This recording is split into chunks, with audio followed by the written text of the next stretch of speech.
What's up, everybody? Chase here again, and welcome to part 2 of my Drive to Survive Season 4 review.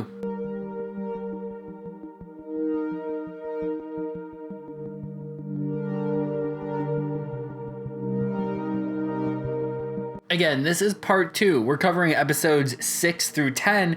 If you want to watch my extremely tired self covers episode 1 through 5, that'll be in the link in the description down below in part 1. So with all of that said, let's jump right into episode 6. Alright, episode 6, A Point to Prove. The focus was on Williams and their struggle to secure points.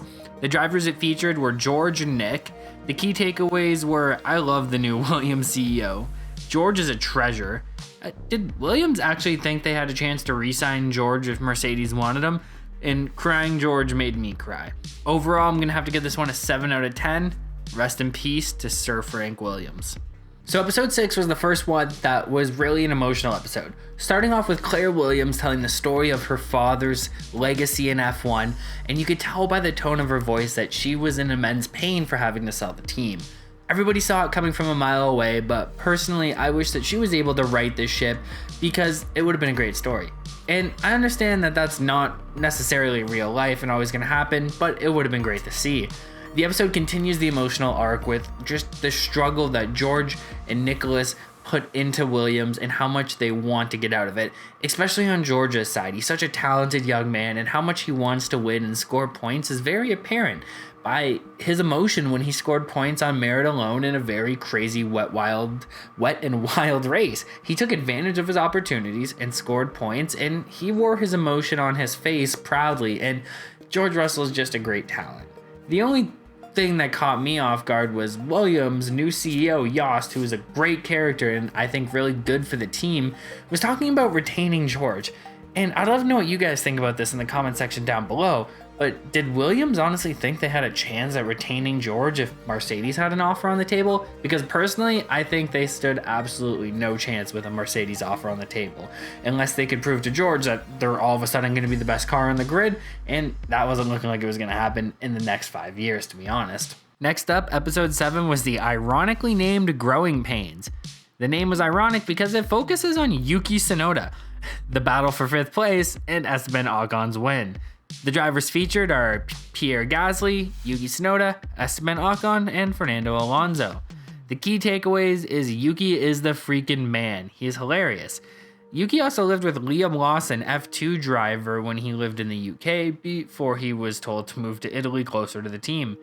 Also, that leads into my next point. Yuki needed to be reined in pretty badly.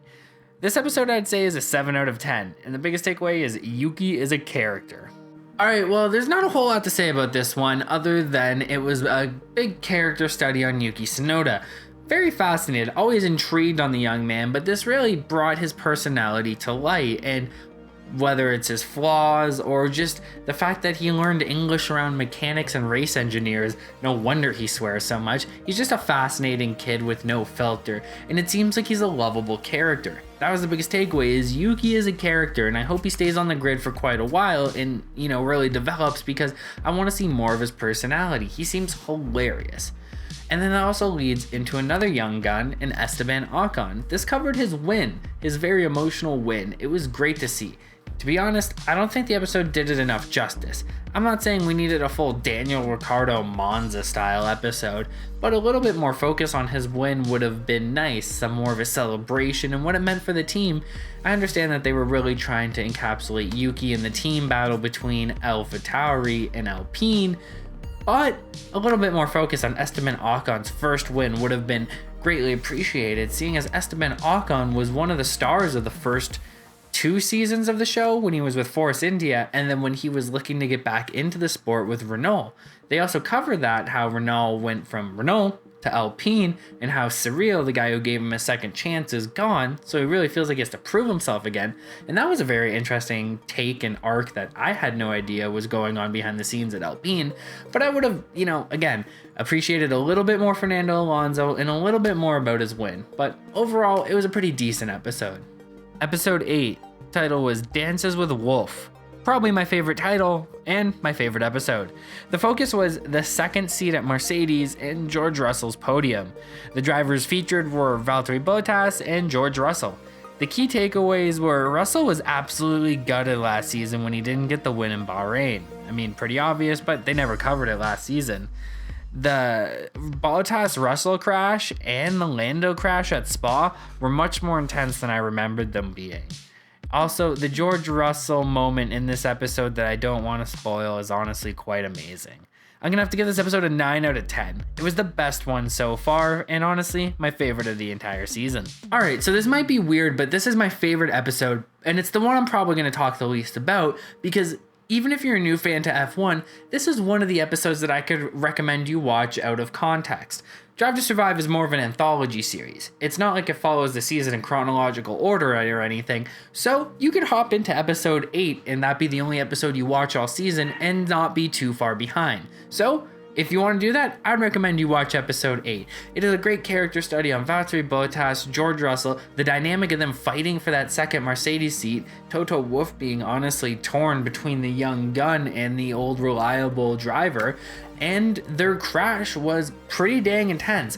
I don't remember it being that intense, but it was the contact and the aftermath. Also, Lando's crash in Spa was pretty damn intense and scary to watch again. And also, it was really nice to relive the George Russell podium. That was really big for him, and he enjoyed it. That lap he did in qualifying in the wet, he deserved it. That was a mega lap. It was crazy. He gets the nickname Mr. Saturday for a reason. But I'm getting ahead of myself. I don't want to talk too much about it. There's a special George Russell moment towards the end of it that'll just, make you tear up or make you smile. It really depends. I think it'll bring a positive emotion to anybody who watches it. Even if this is the first thing you ever watch of F1 and the first time you're introduced to these people, George is just such a genuinely good character and good person that you're happy for him.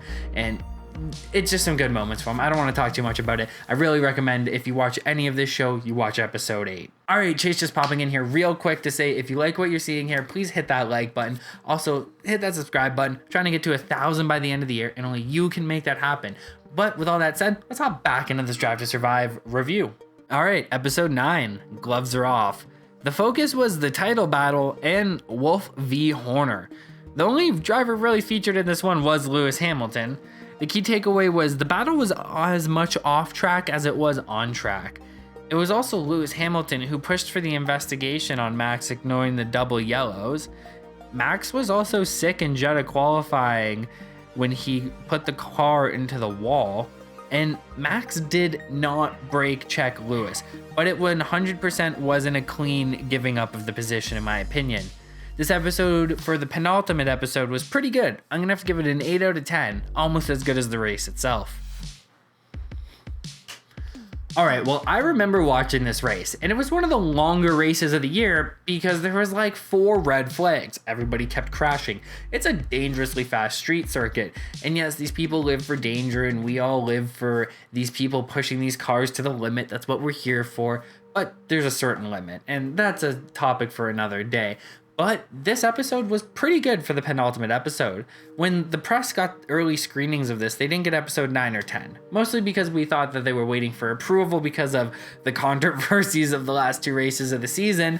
But this one was pretty dang interesting. Like I said, I had no idea that Max wasn't feeling good going into qualifying, and that it was Lewis who was the one who spotted that Max ignored the double yellows. So we'll see what's going on. I'm pretty excited. It was the penultimate episode, and it really ties into the last episode because it was all about the title fight. So let's move on and talk about the last episode this season, episode 10. Episode 10, Hard Racing. Focus, the infamous Abu Dhabi GP, and wrapping up all the storylines thus far this season. Driver featured, almost every driver that has been featured so far. Key takeaways, Horner did a great job of managing Max and Checo that last weekend with all the distractions going on. Lewis off that line to take Max was top notch, and the officiating was shitty the whole race. Not just that infamous moment, but the entire race. I'm gonna have to give this episode a 7 out of 10, and well, at least Michael Massey got fired. Alright, so how did they do for the last episode of the season, wrapping up the infamous Abu Dhabi GP? they did a decent job. They did a good job of not picking sides, but they didn't do a good job of diving deep into what happened or the aftermath of what happened. Would have been nice to see more of Max's celebrations and more comments from Toto, or even letting us know that Michael Massey was fired. I know it's probably not a great look on the F1 or FIA, but it would have been nice for the transparency, because knowing that people's actions have consequences would have been good.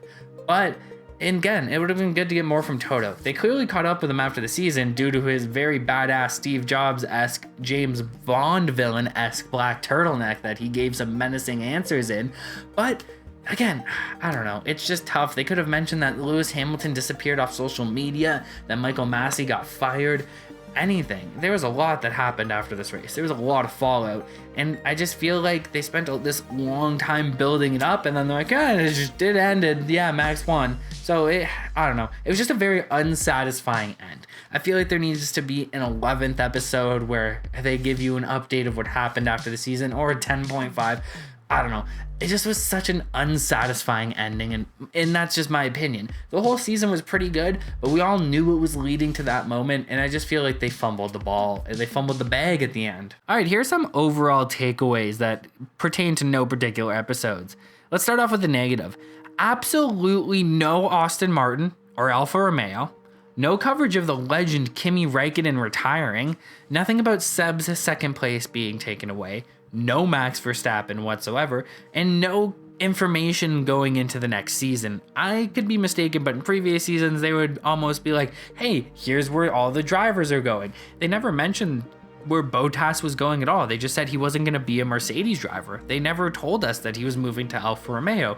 They never informed us about any of the other driver moves at all. It was a little bit frustrating. Like I said, it just kind of abruptly ended. Now, let's move into the positives. Great cinematography as always. Any behind the scenes footage of F1 is greatly appreciated, to be honest. This brings new drivers to the forefront as always, and insight into how F1 operates and affects more than just the drivers is always interesting in my opinion. So those are my thoughts on the second half of Drive to Survive Season 4. Overall, what would I give this season out of 10? Probably a 7 out of 10. It wasn't the greatest season of Drive to Survive. It wasn't as bad as some people were leading me on to believe it was on the internet. Some people were saying it was the worst season, that it was a genuinely bad season. I don't know if it's the worst season. It might be, because the other 3 were just so groundbreaking and new that there's nothing added to the formula. They didn't do anything new. They were just doing what they've always done. And in my eyes, that's good enough for me. I don't need them to reinvent the wheel. But again, they said that they're going to shake up the formula going forward, and I still think that this is a great thing for the sport. And I know there's a lot of Drive to Survive haters out there, which I'll never understand, but I think it's great for the sport of F1. It brings in new fans like myself who become passionate about it, dive deep into the history, and just want to know all they can about it. You'll always have fair weather fans in any sport whenever it becomes popular, but you'll always attract some people that are going to be lifelong, die-hard, respectful fans. So you got to take the good with the bad. There's a bit of a rant here, but those are my thoughts on Drive to Survive overall. And for the season 4, 7 out of 10. I definitely recommend watching it if you like F1, if you are interested in F1, or if you want to get somebody into F1. No better time than now, no better season than Drive to Survive season 4, because if you wrote last year's season as a movie script, nobody would buy it because they would say it was so unrealistic. So I don't know what you guys thought about Drive to Survive Season 4, the whole thing, or just the second half of it in the comment section down below. Thank you so much for watching this video. I was up at 3 a.m. watching these and making these videos, so I'd really appreciate it if you shared them, liked them, hit that subscribe button. Trying to get to 1,000 subs by the end of the year, and only you can make that happen, so please consider it. As always, I've been your host, Chase Morocco, and until next time, I'll see you later.